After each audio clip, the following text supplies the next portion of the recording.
O tema que nós vamos meditar nesse mês é de que Jesus é a porta para os novos começos. E o texto base é João capítulo 10,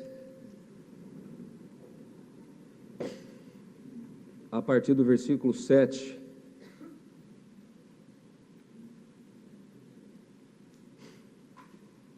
Que diz assim, João, capítulo 10, versículo 7.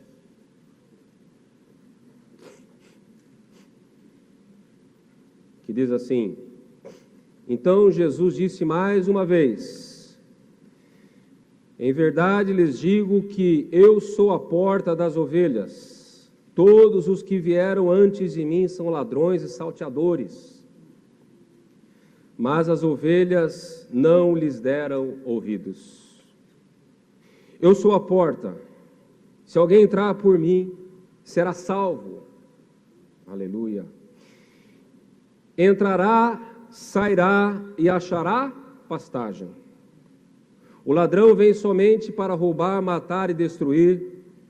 E eu vim para que tenham vida e a tenham em abundância. Amém, queridos? Obrigado, varão. Meus amados, essa palavra é uma palavra poderosa, é o tema desse mês. Mas antes de entrar em João capítulo 10, versículo 7, nós vamos primeiro em João capítulo 10, do versículo 1 até o 6.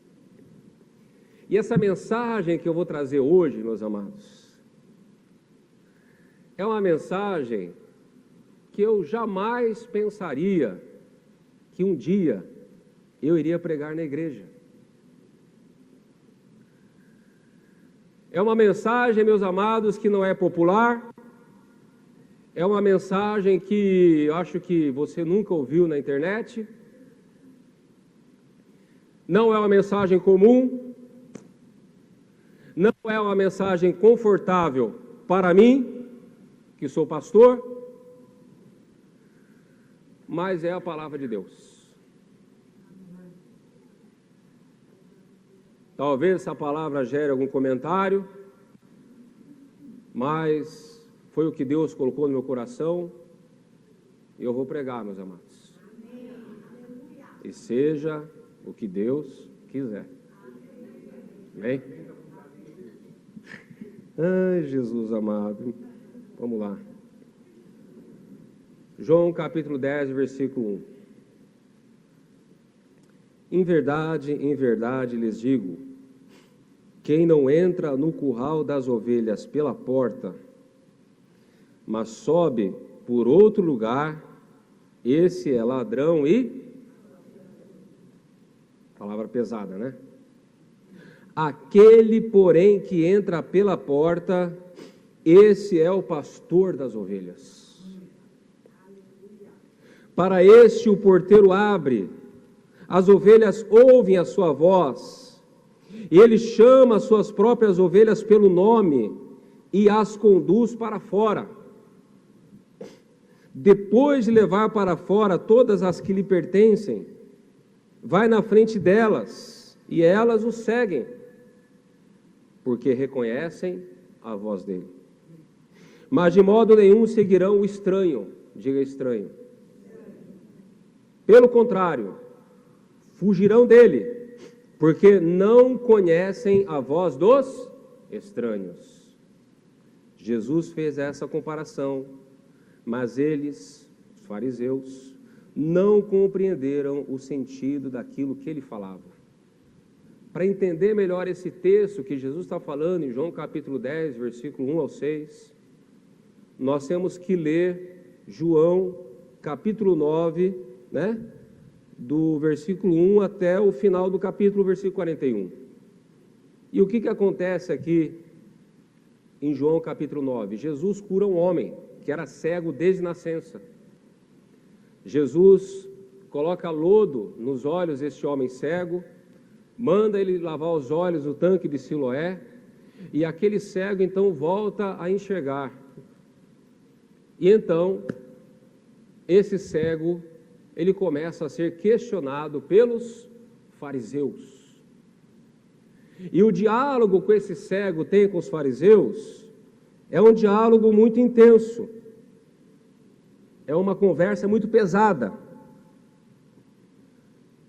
O ex-cego que foi curado, ele já tinha dado todo o testemunho do que aconteceu para os fariseus, mas em João capítulo 9, versículo 24, de novo, os fariseus questionam, e diz assim: então chamaram pela segunda vez o homem que tinha sido cego, e lhe disseram: diga a verdade diante de Deus. Nós sabemos que esse homem é pecador, falando de Jesus. Ele respondeu: se é pecador, não sei. Uma coisa eu sei, eu era cego e agora eu vejo. Perguntaram-lhe outra vez: o que ele fez a você? Como lhe abriu os olhos? Ele respondeu: já disse. Mas vocês não ouviram. Por que querem ouvir outra vez? Por acaso vocês também querem se tornar discípulos dele? Falando de Jesus. Então insultaram e lhe disseram: discípulo dele é você. Nós somos discípulos de Moisés. Sabemos que Deus falou a Moisés, mas este nem sabemos onde é. O homem respondeu: é estranho que vocês não saibam de onde ele é, mas ele me abriu os olhos. Sabemos que Deus não atende a pecadores, pelo contrário, se alguém teme a Deus e pratica a sua vontade, a este atende. Desde que o mundo existe, jamais se ouviu que alguém tenha aberto os olhos a um cego de nascença. Se este homem não fosse de Deus, não poderia ter feito nada. Mas eles, os fariseus, disseram: você nasceu cheio de pecado e quer nos ensinar, e o expulsaram de lá. E Jesus começa aqui no versículo 35 a falar da cegueira espiritual. Em João capítulo 10, ele dá continuidade ao assunto. E ele fala que, no versículo 1, em verdade vos digo que quem não entra no curral das ovelhas pela porta, mas sobe por outro lugar, esse é ladrão e salteador. Aquele, porém, que entra pela porta, esse é o pastor de ovelhas. Para este, o porteiro abre a porta, né? As ovelhas ouvem a sua voz, e ele chama as suas próprias ovelhas pelo nome e a conduz para fora. Então, aqui Jesus estava falando do quê? Estava falando dos próprios fariseus, que eram esses ladrões, que eram esses salteadores, que eram esses homens que não entraram pela porta verdadeira que é Jesus, mas que entraram pela porta dos fundos. Homens, meus amados, que não apacentavam as ovelhas como deveriam, como nós vemos aqui com o cego de nascença. Mas homens que se apacentavam a si mesmo. Estes vieram antes de Jesus, e outros viriam depois de Jesus. O apóstolo Paulo, em Atos capítulo 20, quando ele estava se despedindo da igreja dos presbíteros de Éfeso, quando estava indo para Jerusalém, e logo em seguida seria preso, o barco para numa cidade chamada Mileto, e ali naquela cidade portuária, Paulo manda chamar os presbíteros da igreja de Éfeso, e olha o que ele fala para os presbíteros da igreja de Éfeso. Atos, capítulo 20, do versículo 29 ao 30, olha o que diz: eu sei que depois da minha partida, aparecerão no meio de vocês lobos vorazes, que não pouparão o rebanho, e que até mesmo entre vocês se levantarão homens falando coisas pervertidas para arrastar os discípulos atrás de si. Portanto, vigiem, lembrando que durante 3 anos, noite e dia, não cessei de admoestar com lágrimas cada um de vocês. Então Paulo aqui, ele está o quê? alertando os presbíteros da igreja de Éfeso que homens, lobos vorazes, se levantariam falando coisas pervertidas, pregando um falso evangelho, com o intuito do quê? De arrastar multidões, de arrastar discípulos atrás deles.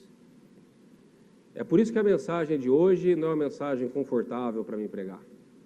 Porque o tema da mensagem de hoje é como identificar um falso pastor. Parece que eu estou me suicidando aqui, né? Mas vamos lá. Como nós podemos identificar um falso pastor? Um obreiro fraudulento, um lobo voraz que devora a ovelha ao invés de cuidar dela. Em primeiro lugar, não prega sobre a salvação e o arrependimento, somente palavras de prosperidade e de vitória. É aquele pastor que não prega a salvação. É aquele pastor que não prega o batismo com o Espírito Santo, é aquele pastor que não prega o arrependimento, é aquele pastor que não prega sobre as boas obras, sobre o mudar de comportamento, sobre viver uma vida santa, uma vida de arrependimento genuíno. É aquele pregador que não fala sobre a volta de Jesus, que não fala sobre o céu, que não fala sobre o inferno, que prega o evangelho superficial, gostoso, onde você vai ter uma vida de vitória e de prosperidade. Mas, meus amados, quando nós pegamos uma pregação desse estilo e confrontamos com a palavra de Deus, olha só o que acontece. Olha só o que Jesus falou no Evangelho de Lucas, capítulo 5, 31 e 32. Jesus tomou a palavra e disse: os sãos não precisam de médico, e sim os doentes. Não vim chamar os justos, e sim os pecadores ao arrependimento. Marcos capítulo 1, versículo 14 e 15. Marcos é um dos evangelhos mais resumidos. Marcos é um evangelho enxuto, onde o escritor ele vai direto, né, no ministério de Jesus. Ele não dá muitos detalhes, ele vai direto para onde Jesus começa a trabalhar. E quando nós lemos o evangelho de Marcos, a partir do capítulo 1, nós vemos um evangelho muito dinâmico. E quando Jesus começa a pregar, a primeira palavra que Jesus toma, segundo esse evangelho, a primeira pregação que Jesus prega, conforme o evangelho de Marcos, é justamente essa. Marcos capítulo 1, versículo 14 e 15, que diz assim: depois de João ter sido preso, Jesus foi para Galiléia, pregando o evangelho de Deus. E ele dizia: o tempo está cumprido, o reino de Deus está próximo. Arrependam-se e creiam no evangelho. Lucas capítulo 15, versículos 6 e 7. Parábola do filho pródigo. E indo para casa, reúne os amigos e vizinhos, dizendo: alegrem-se comigo, porque já achei a minha ovelha perdida. Digo a vocês que assim haverá mais alegria no céu por um pecador que se arrepende. Olha só, haverá mais alegria no céu por um pecador que se arrepende do que por 99 justos que não necessitam de arrependimento. Queridos, qual é a tônica do evangelho? Qual é a mensagem central do Novo Testamento? É o arrependimento, é a mudança de vida, é a mudança de caráter, é você realmente nascer de novo e ter uma vida transformada pelo Espírito Santo, pelo Evangelho de Jesus. A consequência do arrependimento e de uma vida reta com Deus vai ser uma vida abençoada, mas a tônica não é a vida abençoada, a tônica é o arrependimento. E por que muitas pessoas se frustram? Porque o Evangelho é pregado pela metade. Não, eu vou ter vitória, eu vou ter prosperidade, eu vou ter isso, eu vou ter aquilo. Mas antes de ter isso, você tem que ter o arrependimento. Você tem que ter uma mudança de caráter. Você tem que ter uma mudança de vida. Porque é impossível você ter vitória. É impossível você ter uma vida abençoada, dando lugar para o diabo na sua vida. Mas os falsos pregadores não falam sobre isso. Prosperidade, vitória, Deus vai te abençoar. 2025 vai ser um ano maravilhoso, vai ser bênção de Deus sobre a sua vida. Aleluia, aleluia, aleluia. Mas cadê o arrependimento? Mas cadê a transformação de vida? Cadê a mudança de caráter? O céu se alegra, o céu entra em festa. Não quando alguém recebe um emprego novo, não quando um carro novo, não quando alguém recebe, não, é quando a pessoa nasce de novo, é quando o pecador se arrepende e o nome dele é escrito no livro da vida. Aí é festa nos céus, porque é mais um morador na Nova Jerusalém, é mais um que vai viver a eternidade face a face com Deus. Então cuidado com esse pregador que você acompanha na internet, que só fala de prosperidade e vitória. Cuidado. Segundo lugar, como identificar um falso pastor? Pregam somente através da profecia e da revelação. É aquele pastor, meus amados, que ele não abre a Bíblia, pega o texto bíblico e destrincha a palavra de Deus para a igreja. Está entendendo? É aquele pastor que ele não tem aquela interpretação do texto conforme as regras da teologia correta e explica para a igreja o texto bíblico e traz para a igreja aquela palavra que vai alimentar a fé, que vai gerar mudança no coração e na vida da pessoa. Ele até lê um texto bíblico. Ele pega, por exemplo, Isaías, deixa eu ver se é esse texto aqui, Isaías 43, versículo 1. Ele até pega esse texto aqui, ó, Isaías 43, 1. Mas agora assim diz o Senhor que criou, ó Jacó, que o criou, ó Jacó, e que o formou, ó Israel. Não tenha medo, porque eu o remi, eu o chamei pelo seu nome, você é meu. Quando você passar pelas águas, eu estarei com você. Quando passar pelos rios, eles não te submergirão. Quando passar pelo fogo, você não se queimará. As chamas não atingirão. Meu irmão, porque Deus está me mostrando aqui tal. E começa o forfé. Está entendendo? Eu estou vendo um anjo aqui segurando você pela mão direita. Eu estou vendo você num pássaro de ferro. Pássaro de ferro é o avião. Eu estou vendo você num pássaro de ferro. Eu estou vendo você com uma caneta de ouro, assinando um contrato. Está entendendo?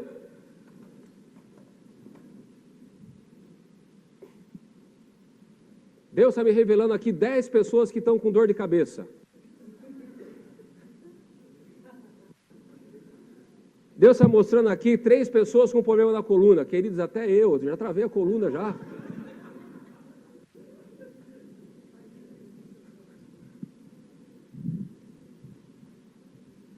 Sabe? É só revelação, é só profecia, é colocar a mão na cabeça, é isso que o Senhor te diz, pá, pá, pá, pá, e acabou o culto. E aí, o pessoal vai embora, com aquela profecia, que infelizmente, na maioria das vezes, não acontece nada, a pessoa se frustra e não volta mais para a igreja. Esse que é o problema.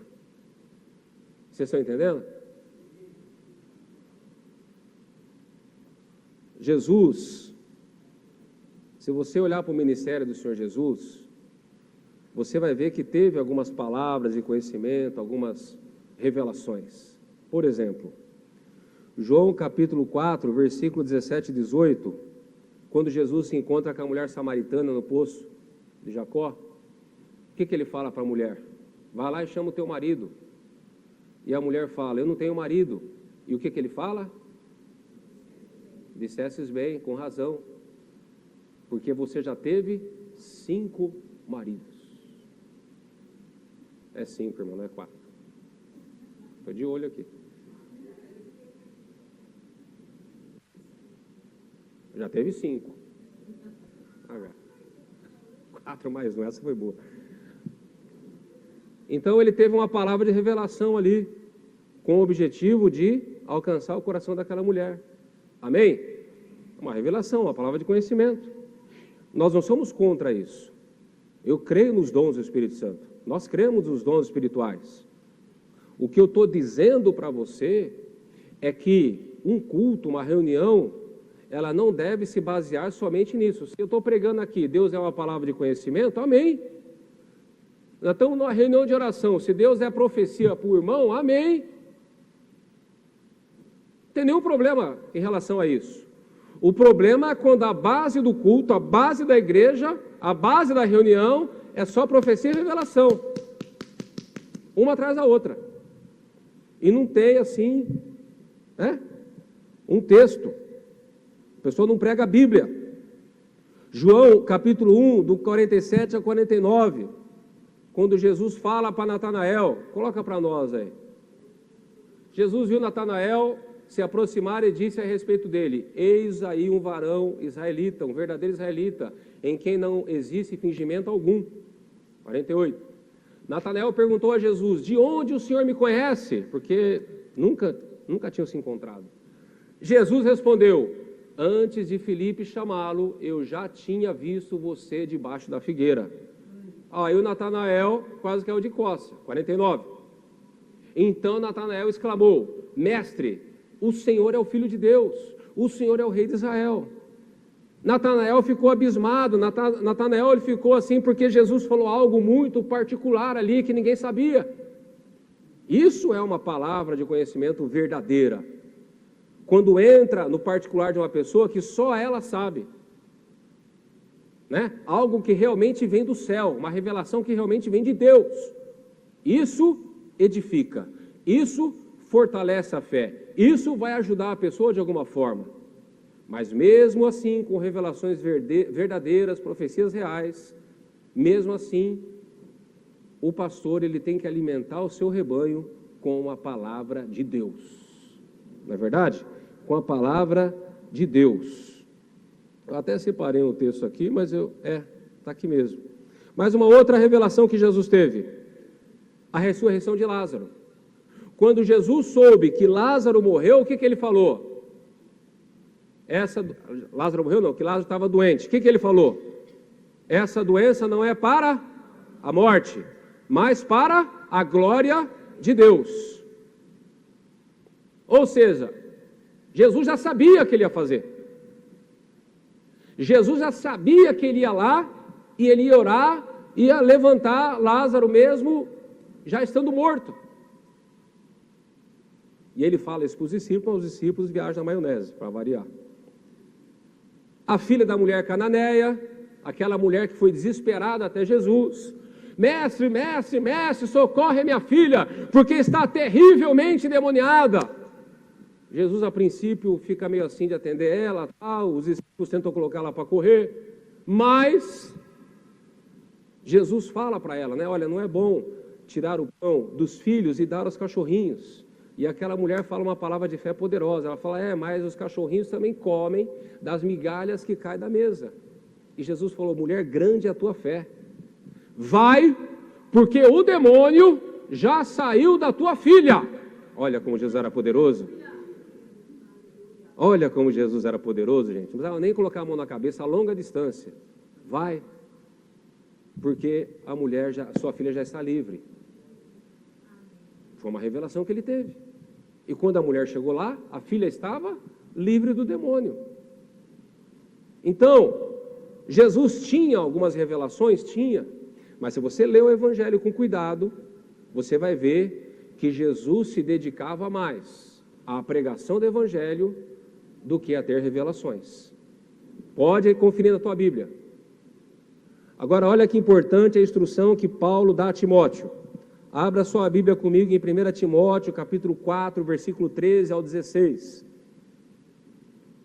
1 Timóteo 4, do 13 ao 16.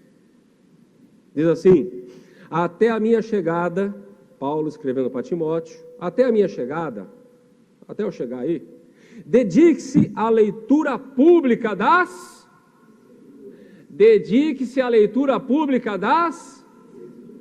Escrituras.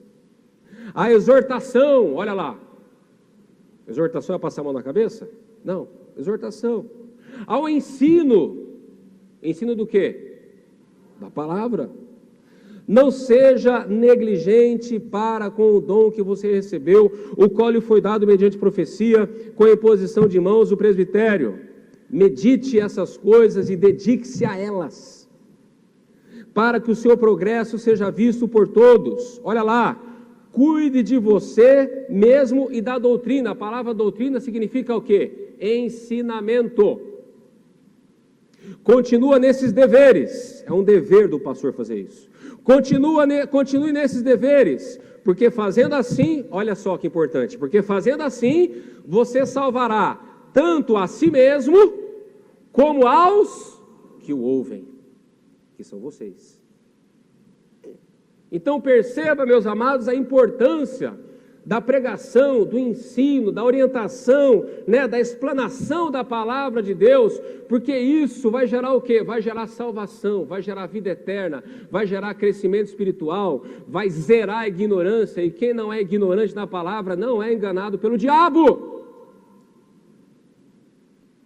Então nós não podemos, meus amados, ter um culto movido à base de profecia e revelação e só isso. Tem que ter ensinamento da palavra. Amém? Terceiro lugar, pastores que fazem seguidas campanhas na igreja e que envolvem dinheiro. Então, é aqui.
Então, meus amados,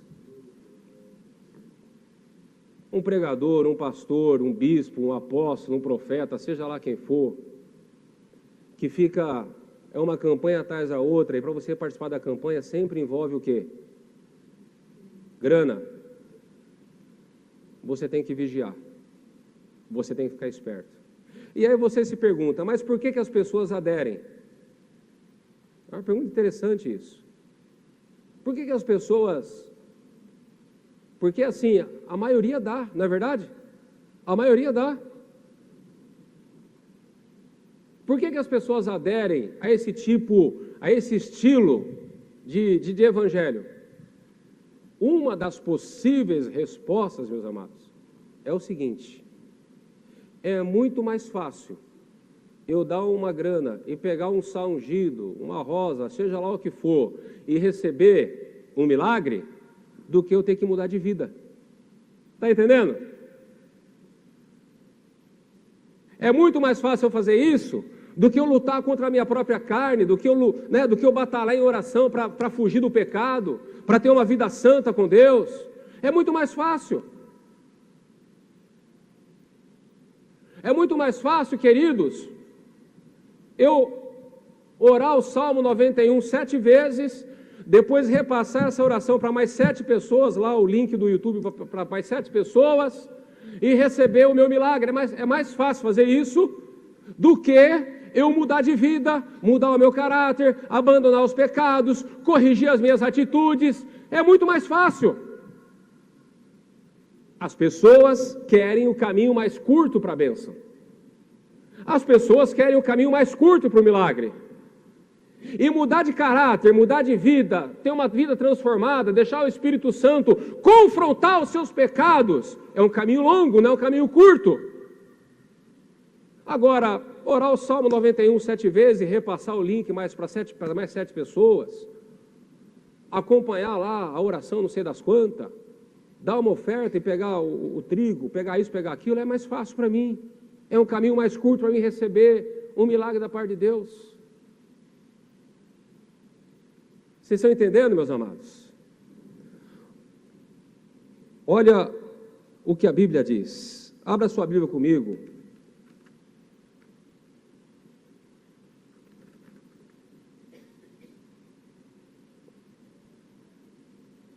Eu não marquei o texto aqui, mas eu acho que é Ezequiel. Vamos lá. Ezequiel ou Jeremias? Vamos para Ezequiel primeiro. Ezequiel. Eu estou com uma Bíblia nova aqui, meus amados. Bíblia nova é uma benção. E a nova Almeida atualizada, os versículos dela é tudo junto. Ezequiel, capítulo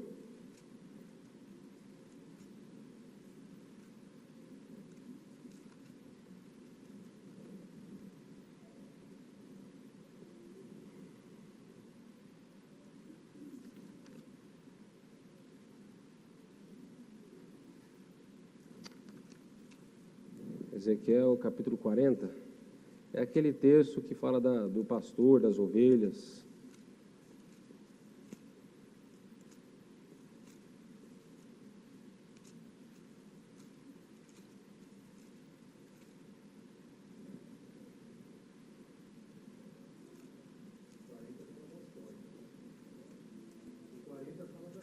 Não é o 40, não.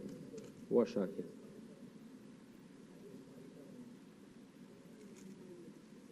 Isaías 40, 11. Ezequiel 34, não foi Isaías não, foi Ezequiel. Ezequiel 34, essa aqui mesmo. Versículo 7.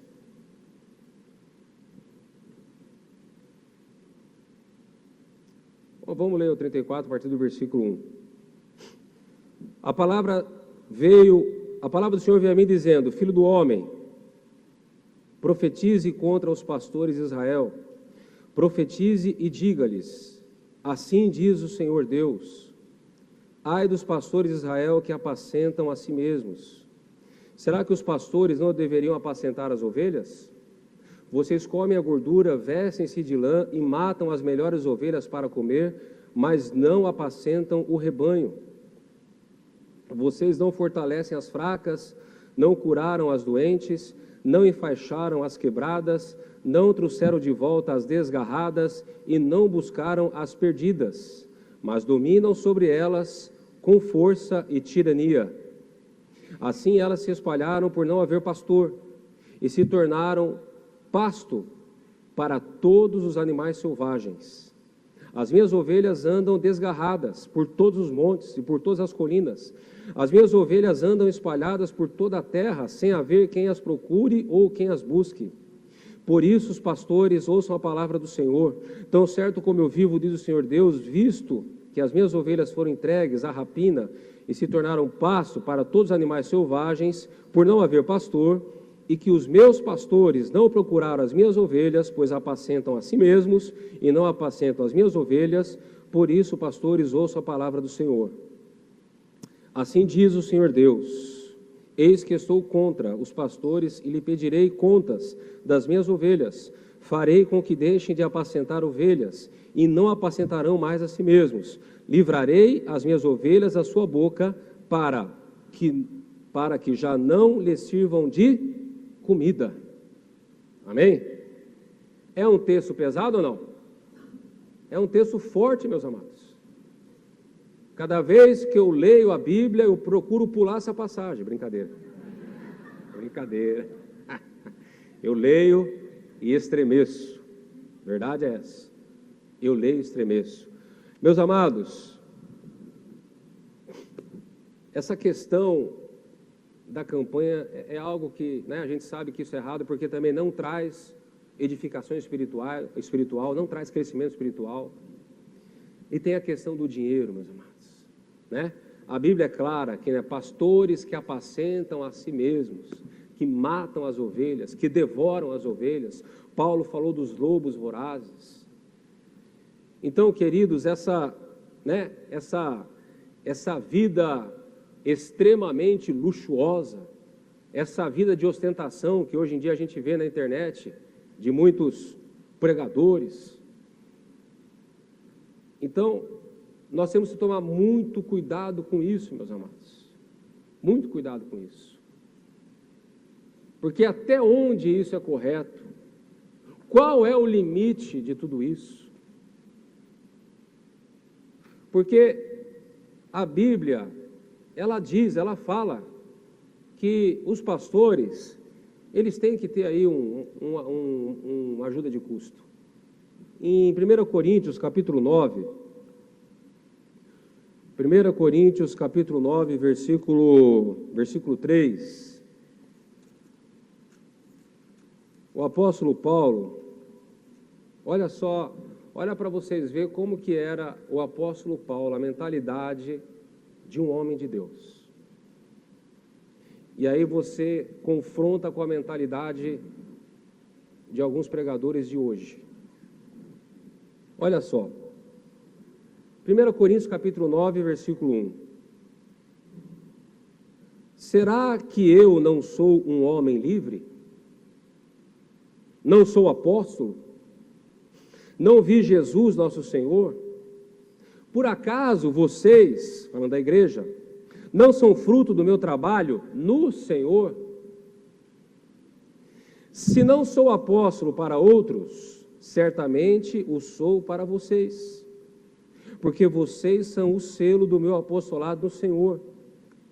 A minha defesa diante dos que me questionam é esta: será que nós não temos o direito de comer e beber? Será que não temos o direito de levar conosco uma mulher crente como esposa, como fazem os demais apóstolos, os irmãos do Senhor e Cefas, que era o apóstolo Pedro? Ou será que somente eu e Barnabé temos de trabalhar para viver?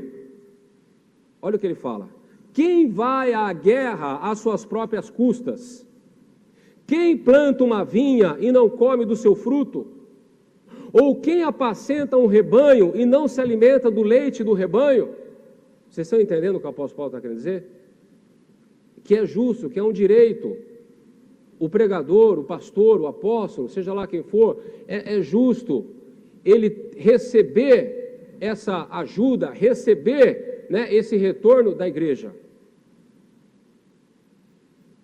Ele fala sobre o direito de comer e beber, de levar a esposa nas viagens missionárias, embora ele não tivesse esposa, mas ele cita os outros apóstolos que faziam isso, que exerciam esse direito. Versículo 8: será que eu digo isso apenas como homem?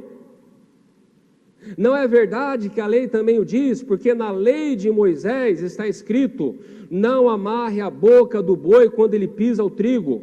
Por acaso Deus está preocupado com bois? Olha ele pegando a lei de Moisés e trazendo para os dias de hoje, para o Novo Testamento, interpretando a lei de Moisés, mas com outro olhar. Será que Deus está preocupado com bois? Versículo 10. Será que não é certamente por nossa causa que ele está dizendo isso? É claro que é por nossa causa que isso está escrito, falando dos pregadores. Mas olha só, é claro que é por nossa causa que isso está escrito, pois quem lavra, quem cultiva, né, deve fazê-lo com esperança, e o que colhe deve fazê-lo na esperança de receber a parte que lhe é devida. Se nós semeamos entre vocês as coisas espirituais, que é a palavra de Deus, será muito recolhemos de vocês os bens materiais? Olha o que Paulo está dizendo.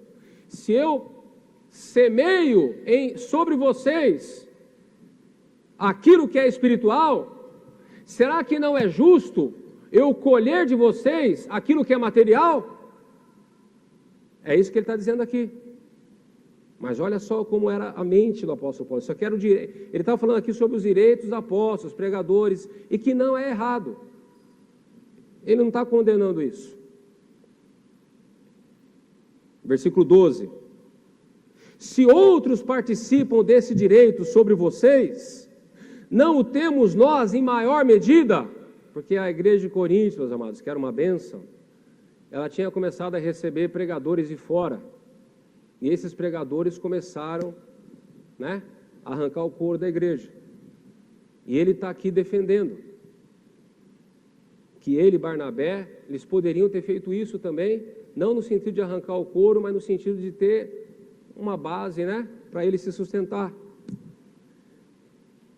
E ele fala assim: vocês não sabem, versículo 13, que os que prestam serviços sagrados, falando do pregador, se alimentam do próprio templo, que é a igreja, e que os que servem ao altar participam do que é oferecido sobre o altar. O que é oferecido sobre o altar? Dízimo e oferta. Assim também, olha lá, o Senhor ordenou aos que pregam o evangelho que vivam do evangelho. Amém, queridos? Então, não tem nenhum problema no pastor, né, a questão do pastor ter um prolabore, ter um salário fixado ali pela diretoria da igreja, né, para poder manter a sua família, para poder ter uma vida aí, né, confortável, conforme o poder financeiro da igreja, conforme, né, a necessidade. Está entendendo? É o que Paulo está dizendo aqui, certo? Agora, olha o versículo 15. Olha como é que era a mentalidade do homem de Deus. Eu, porém, não tenho feito o uso de nenhuma dessas coisas, e não escrevo isso para que assim se faça comigo. Eu não estou escrevendo isso porque eu quero receber dinheiro de vocês.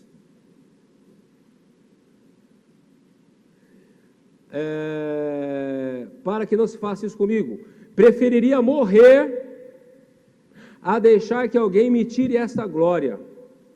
Se anuncio o evangelho, não tenho de que me gloriar, pois sobre mim pesa essa obrigação, porque ai de mim se não pregar o evangelho.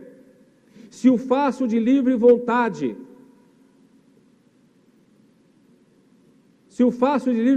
tenho recompensa, mas se o faço por obrigação, é porque uma responsabilidade me foi confiada. Nesse caso, qual é a minha recompensa? É que, anunciando o evangelho, eu o apresente de graça, para não me valer do direito que ele me dá. Porque sendo livre de todos, filhos escravos de todos, a fim de ganhar o maior número possível, para com os judeus, sem judeu, e assim vai, né?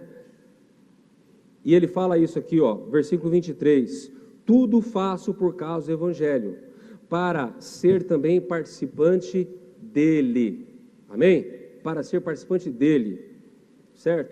Então, queridos, o apóstolo Paulo, ele explica que os apóstolos, os pregadores têm esse direito, e que ele mesmo estava abrindo mão desse direito. Num texto, outro texto ele diz, Eu abri mão de tudo isso para que não houvesse nenhum impedimento para pregar o Evangelho. Então, ao contrário, né, dos falsos pastores, que querem viver uma vida extremamente cara, luxuosa, com ostentação, né, com uma vida financeira além do normal, e que fazem campanhas e mais campanhas com uma motivação única de arrecadar dinheiro para que consigam sustentar esse luxo que eles vivem. Ao contrário disso, o apóstolo Paulo, ele abre mão de todos os direitos dele. Ele fala, olha, um pregador, ele tem que viver do Evangelho. Um pregador, ele tem que, né, ele trabalha no altar, então é justo que ele viva daquilo que é lançado no altar. Se eu semeio coisas espirituais, é justo que eu colha de vocês bens materiais, coisas materiais. Agora, tudo isso, meus amados, tem um limite, tem um senso de normalidade, tem uma forma de ser sem escandalizar. Querido, deixa eu chegar aqui com uma Hilux 0 bala. Quanto custa uma Hilux 0 bala? 350 pau. Quase o valor do apartamento que eu comprei, financiado. Aí chega um visitante na igreja. Quem está conosco aqui pela primeira vez? Tem alguém aqui? Não tem ninguém pela primeira vez? Você, irmão? Glória a Deus. Que dia que você escolheu para vir no culto? Tem mais glória a Deus. Louvado. Deus está falando do seu coração pela fé em nome de Jesus. Qual é o seu nome? Marcos. Edmarcos. Edmar. Seja bem-vindo à nossa igreja, Edmar. Amém? Vamos supor que o Edmar chega aqui na igreja. Você que trouxe ele? Seu irmão? Perdão, qual é o seu nome mesmo? Vanusa. A Vanusa traz o Edmar, vamos lá, tal, a igreja é bacana, o pastor vai ser vovô. Vamos lá visitar a igreja. Aí ela convida o Edmar. Aí eles estão chegando na igreja e eu estou chegando com a minha Hilux 350 pau, 0 bala. O sol bate nela até brilha assim, parece a glória de Jeová. Vidro espelhado. Aí o Edmar, por curiosidade, pergunta, nossa, olha que caminhonete bonita, quem é aquele cara lá da igreja? Aí a Vanusa fala para ele, é o pastor da igreja. É o pastor da igreja que está chegando com aquela Hilux, 350 mil reais, blá, blá, blá, blá. Qual a possível reação do Edmar? Vocês entenderam? Vocês entenderam? A Bíblia diz assim, meus amados, todas as coisas me são lícitas, mas nem todas convêm. Queridos, presta atenção. Se algum irmão da igreja chegar, como já tem, com a caminhonete zerada aí, glória a Deus. Sinal que Deus abençoou na vida dele, é uma ovelha abençoada, com certeza tem semeado na obra, tem sido deixado Deus transformar o caráter dele, né? E o pastor se alegra, porque todo pastor sincero, verdadeiro, que ama a igreja, gosta de ver os irmãos prosperarem, glória a Deus que esse irmão chegou, que 2, 3, 4, 10 irmãos chegou com a Hilux 0 bala aqui na igreja. Agora, queridos, para mim, que sou pastor, não convém isso. Vamos supor que eu tivesse condições para isso, ainda que eu pudesse, ainda que eu tivesse condições, não seria conveniente para mim eu chegar, né, aqui numa igreja, né, nesse bairro abençoado aqui que Deus preparou para a gente ter esse templo aqui, não é conveniente. Não convém, não bate. Está entendendo? Então, todas as coisas me são lícitas, mas nem todas convêm. O que o apóstolo Paulo fala lá em Romanos, capítulo 13, capítulo 14, né, 15 ali? Ele fala, olha, se comer carne de porco, se comer carne escandaliza meu irmão, então eu não vou comer carne, né, sacrificada, tal, para não escandalizar o meu irmão. Porque tudo aquilo que escandaliza gera o quê? Pecado. Vocês estão entendendo? E tudo isso coloca o quê? Impedimento para pregar o Evangelho. Queridos, quanto menos barreiras vocês tiverem para vir para a igreja, melhor é. E eu não posso ser causador de uma barreira, né? Eu não posso construir uma barreira para as pessoas chegarem aqui na igreja. Pelo contrário, eu tenho que abrir o caminho para que mais pessoas cheguem e venham à nossa igreja, para que sejam salvas, para que sejam amadas por Deus, amadas por nós, perdoados os pecados.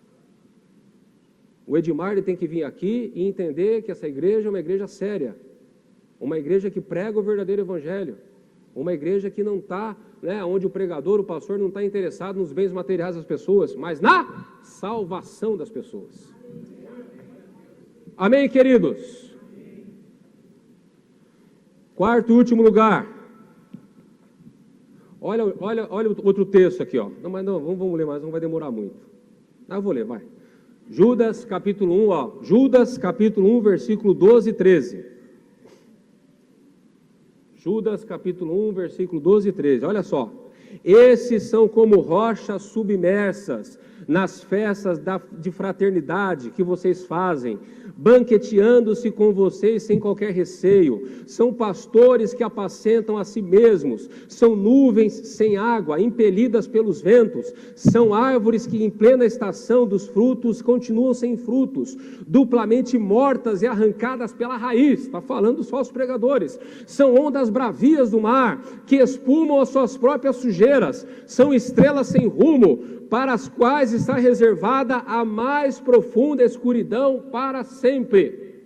Perceba, meus amados, como que a igreja, a Bíblia, tanto no Velho como no Novo Testamento, bate nessa tecla de falsos pregadores e pastores que devoram as ovelhas. Por quê?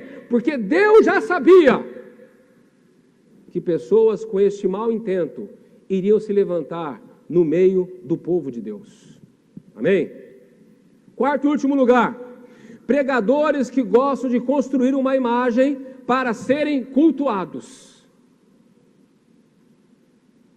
Então, você chega lá na cantina, tem uma foto lá, num quadro, minha e da Alessandra. Né? Paredão, pastores, pastor Arthur e Bispa Danda. Está entendendo? Não, porque gravamos o culto, tal, o culto que o Glauco pregou foi uma bênção, tal. Não, o Glauco ele não vai, o Glauco ele abençoa tudo, mas no YouTube você coloca só as pregações do pastor, presbítero não. Não, mas foi uma mensagem boa, não, deixa quieto esse negócio, só a igreja ouviu, tá bom, põe no YouTube só a pregação do pastor. Vocês podem reparar que tem igreja que você não vê pregação de outros presbíteros, pastor, é só do pastor principal, pode reparar.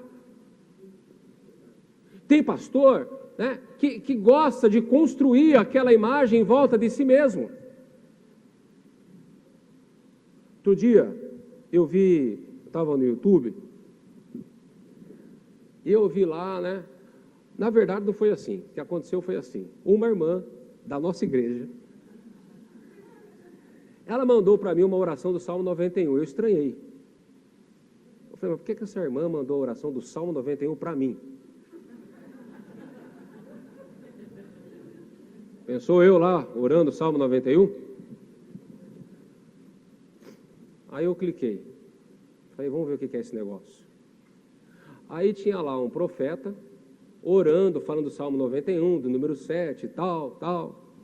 Aí ele ora o Salmo 91, tudo, e no final ele fala assim, olha, para você receber o teu milagre, você tem que fazer uma corrente de oração.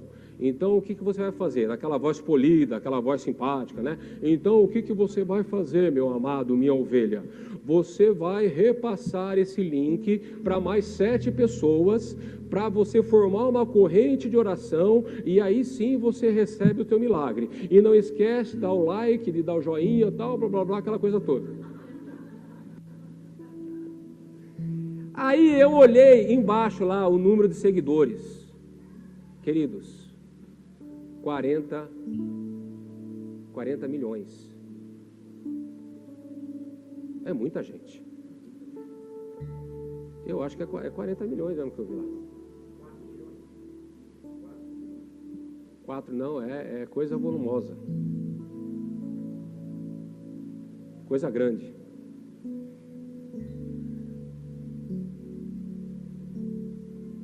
E aí eu falei, mas será que é só o Salmo 91? Será?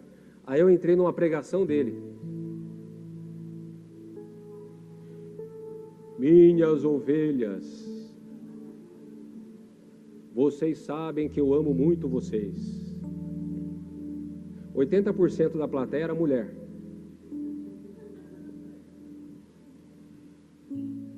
E assim, a câmera passava e estava lá, profeta, não sei o que lá, eu te amo. Eu quero te dar um abraço. Está entendendo? E ele chamava algumas pessoas no púlpito para dar um abraço, e as pessoas começavam a chorar. Sabe? Então, meus amados, cuidado quando o pregador força muito a barra para tornar ele o principal do culto, ele o principal, ele o abençoador. A única estrela aqui, quem que é? Jesus. É ele que deve ser adorado. Amém? É ele que deve ser, cultuado, adorado, exaltado, amado. É claro, o pastor vai fazer aniversário, dá um presente de pastor, aquela coisa toda, tal, não tem problema.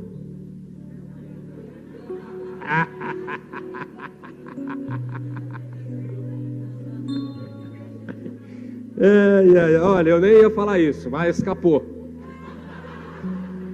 É o Chaves que fala, escapuliu.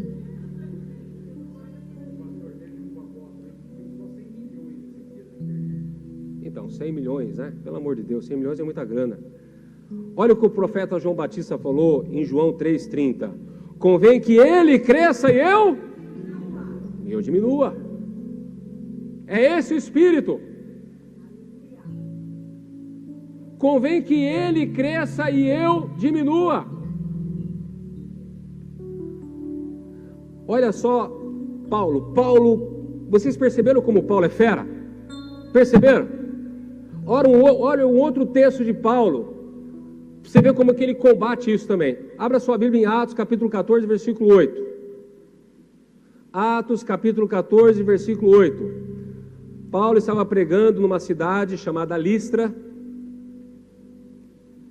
E lá, eles operam um milagre. Olha lá. Atos, capítulo 14, versículo 8. Olha só que interessante.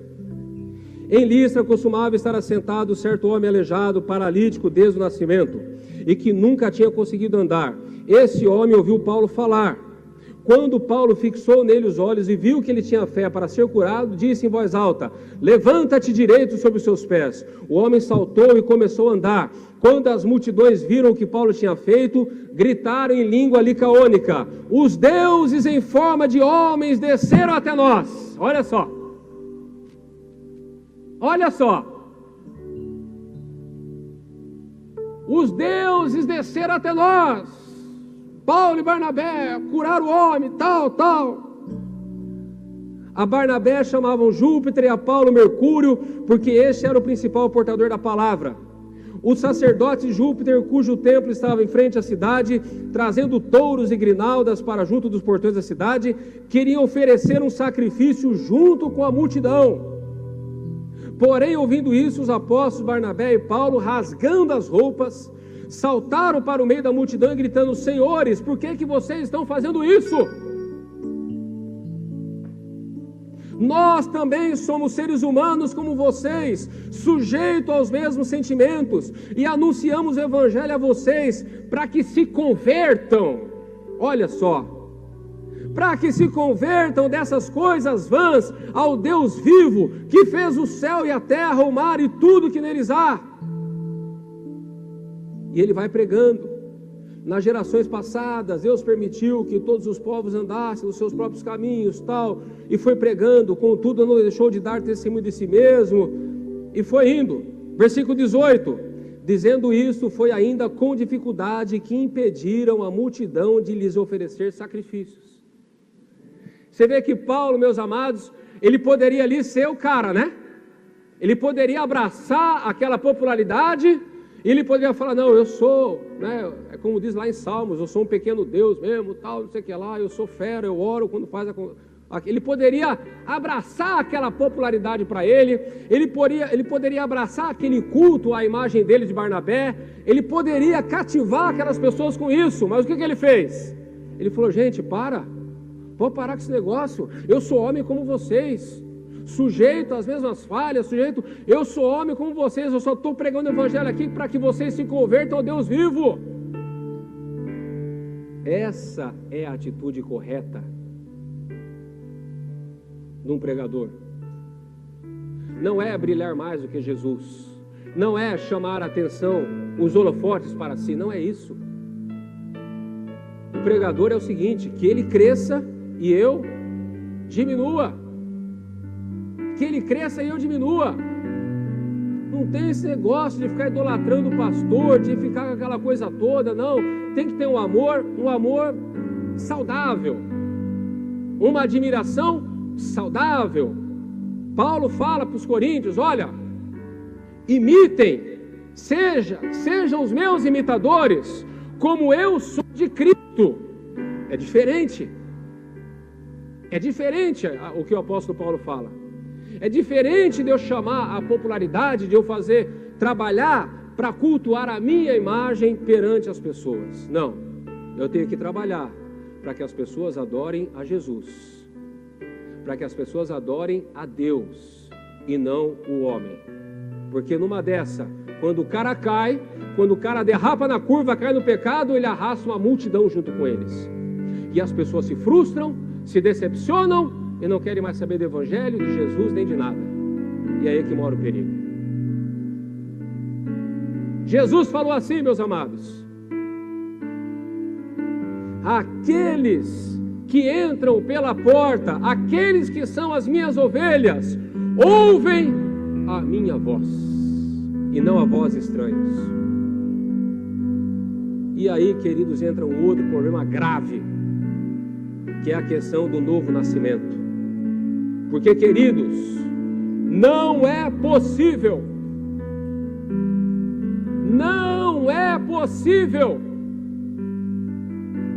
uma pessoa que realmente nasceu de novo, uma pessoa que tem o Espírito Santo, uma pessoa que realmente se converteu, não é possível uma pessoa assim cair na lábia desses homens. Isso é um problema grave. Por quê? Porque isso significa que talvez, não estou batendo martelo, mas talvez muitos destes ainda nem nasceram de novo, estão sendo enganados e não vão alcançar a salvação, não vão alcançar a vida eterna. Isso é triste. Isso é um problema muito grave. É por isso que muitas vezes, meus amados, mas o fulano de tal é crente e deu chapéu, mas o fulano de tal era isso e deu golpe, mas ele era aquilo e... Pois é, será que era mesmo? Ou será que não era um cara que só estava orando o Salmo 91 para receber um milagre? Vocês estão entendendo? Então, queridos, vigiem, porque muitas vezes, embora nós participemos de uma igreja sadia, paralelo a isso, nós podemos, às vezes, seguir pessoas que podem estar com uma intenção diferente daquilo que está na Bíblia. Jesus falou: aqueles que são as minhas ovelhas não ouvem a voz de estranhos. Amém? Vamos ficar de pé em nome de Jesus. Louvado seja Deus. Como eu disse, não é uma mensagem gostosa de pregar, não é uma mensagem popular, mas é algo que nós precisamos entender, meus amados, para que nós também não sejamos enganados. Amém? Vamos orar, feche seus olhos. Senhor, nosso Deus e nosso Pai, obrigado, meu Deus, pela Tua palavra, que muitas vezes, meu Deus, ela não vem macia até nós, que muitas vezes, meu Deus, ela não vem como aquele pão desejável, meu Pai, mas que é exortação, que é poderosa para salvar a nossa alma, para nos alertar, para nos fazermos vigilantes, ó Deus, e nós te agradecemos, ó Pai. E nós oramos a Ti, meu Deus, para que nós possamos ter essa mente de Cristo, meu Pai. Senhor, eu oro para que o Senhor livre a Tua igreja do engano. Eu oro, meu Deus, para que o Senhor livre a igreja, meu Deus, desses falsos obreiros, desses, meu Deus, lobos vorazes, como diz a Tua palavra, que querem arrancar, que querem fazer das ovelhas a sua comida, o seu pasto, Senhor. Meu Deus, em nome de Jesus, nós oramos para que o Senhor levante homens sinceros. Nós oramos, meu Deus, para que o Senhor levante homens, pastores, missionários, apóstolos, profetas, mestres, cheios do Teu Espírito Santo e da Tua palavra, que realmente, meu Deus, estejam interessados no crescimento e na edificação do corpo de Cristo, homens e mulheres que serão usados, ó Deus, para edificar, Deus, para enraizar a Tua igreja na palavra, meu Pai, para que não sejam enganados pelo diabo, para que não sejam enganados pelo mundo, para que não sejam enganados pelo pecado, para que não sejam enganados por esses falsos obreiros, Senhor. Levanta, meu Deus, igrejas saudáveis, ó Pai. Levanta, meu Deus, pastores comprometidos com o Teu reino, pastores que realmente têm uma aliança com o Senhor e que realmente foram levantados pelo Senhor, meu Pai. Em nome de Jesus, meu Deus, usa cada um de nós, ó Pai, com sinceridade, meu Deus, e se porventura, meu Deus, nós estivermos errado no nosso caminho, que o Senhor nos corrija, que o Senhor nos ajude, que o Senhor nos proteja, meu Pai. Em nome de Jesus, em nome de Jesus. E todo o povo de Deus diga amém, Jesus. Louvado